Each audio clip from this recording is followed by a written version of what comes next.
تجارت میں، زراعت میں، حکومت میں، ملازمت میں، تمام نقشوں میں تم سے بڑے بڑے نقشے والوں کو اللہ نے کامیاب کر کے دکھلا دیا، اور یہ ثابت کر دیا قرآن میں کہ یہ ناکامیوں کا راستہ ہے، اور یہ سب ناکامی کی انتہا کو پہنچے، اور یہ ناکامی صرف نہیں بلکہ ابدی ناکامی آخرت میں،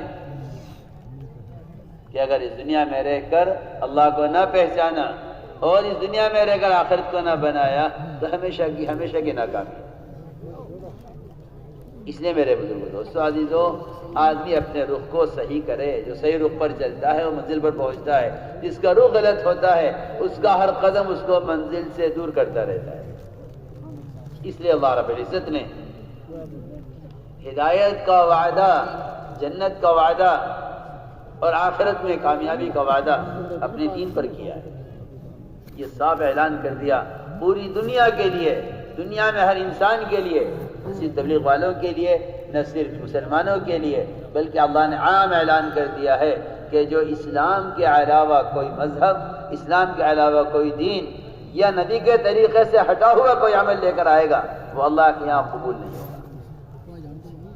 من یبتغی غیر الاسلام دینا فلن یقبل منہ۔ لوگ یہ سمجھتے ہیں کہ ہم جتنے اسلام پر چل رہے ہیں اتنا ہی قبول ہو جائے گا، نہیں، ایسا نہیں ہے۔ اللہ رب العزت کامل اسلام قبول کریں گے۔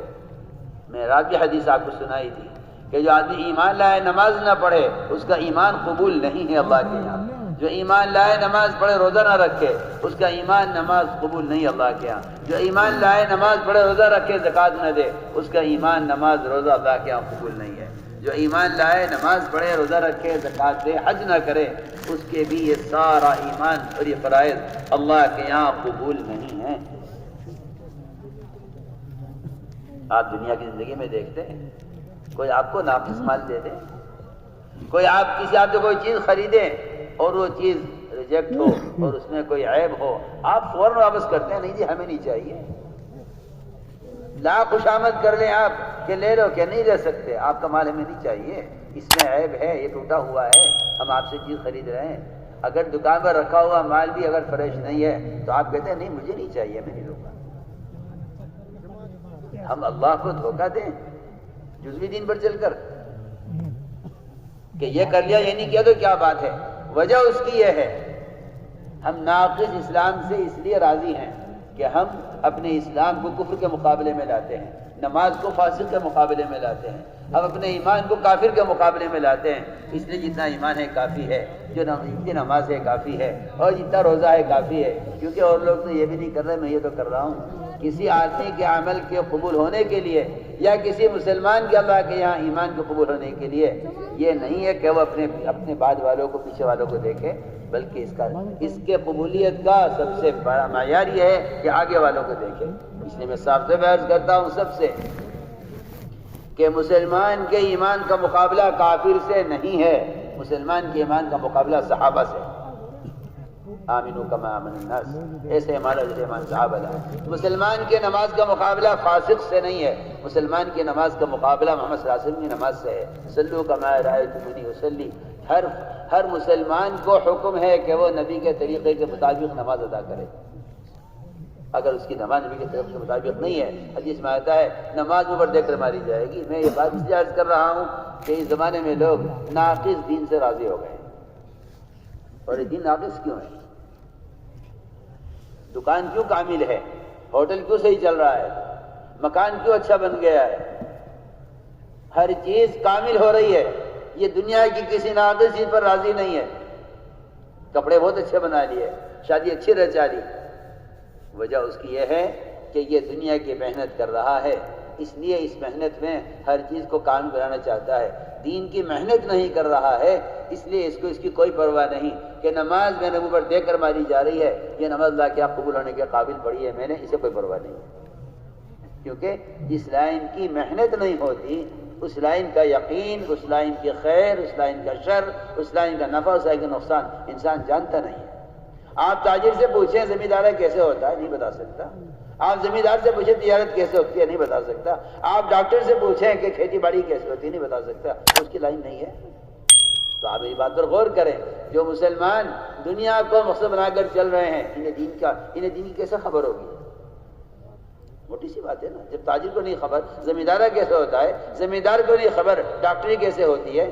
تو جو آدمی اس لائن میں محنت کرتا ہے وہ اس لائن کی خبر اور اس لائن کا طریقہ جانتا ہے، اس لائن کی منزلیں جانتا ہے، اس لائن کی تکلیفوں سے واقف ہوتا ہے۔ میں کہنا چاہتا ہوں کہ جب تک مسلمان اپنی محنت کے رخ کو نہیں بدلے گا، دنیا سے آخرت کی طرف، بازاروں سے مسجد کی طرف اور بے دینی سے دین کی طرف اپنا رخ نہیں بدلے گا، اس کو کچھ پتہ نہیں دین کیا ہے، اسلام کیا ہے۔ یہ تو بیچارہ قومیت کا اسلام لیے بیٹھا ہے، یوں سمجھتا ہے کہ مسلمان ہونا کوئی قوم ہے۔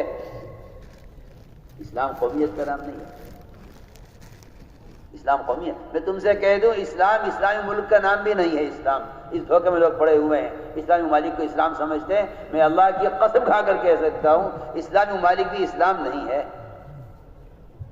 اسلام کیا ہے؟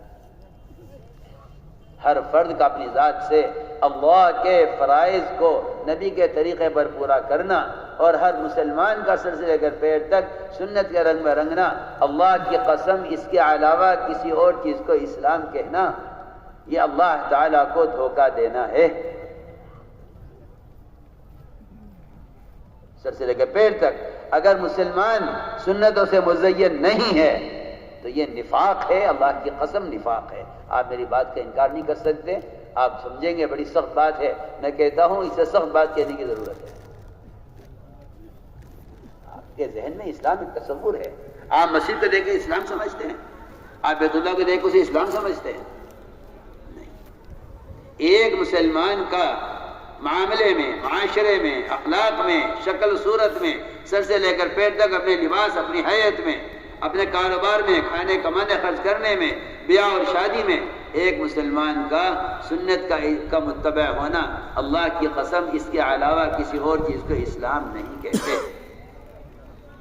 وہ تو یہ پتہ چلے گا قیامت میں جب حضور اکرم صلی اللہ علیہ وسلم کہیں گے اے اللہ میری امت میری امت، اللہ فرمائیں گے نہیں تمہیں نہیں خبر، یہ تمہاری امت نہیں ہے، انہوں نے تمہارے بعد کیا کیا حرکتیں کی ہیں، تمہارے طریقوں کو کیسے بدلا ہے اور تمہارے حلیے کو کیسے چھوڑا ہے اور تمہاری سنت کو کیسے مٹایا ہے۔ لا تدری ما احدثوا بعدک، محمد آپ نہیں جانتے انہوں نے آپ کے دین کو کیسا بدلا ہے بعد میں، کن کن شکلوں کا نام انہوں نے اسلام رکھا ہے آپ کو نہیں معلوم، یہ آپ کی امتی نہیں ہے۔ دیکھیے آپ قیامت میں اللہ تعالیٰ صاف فرما دیں گے،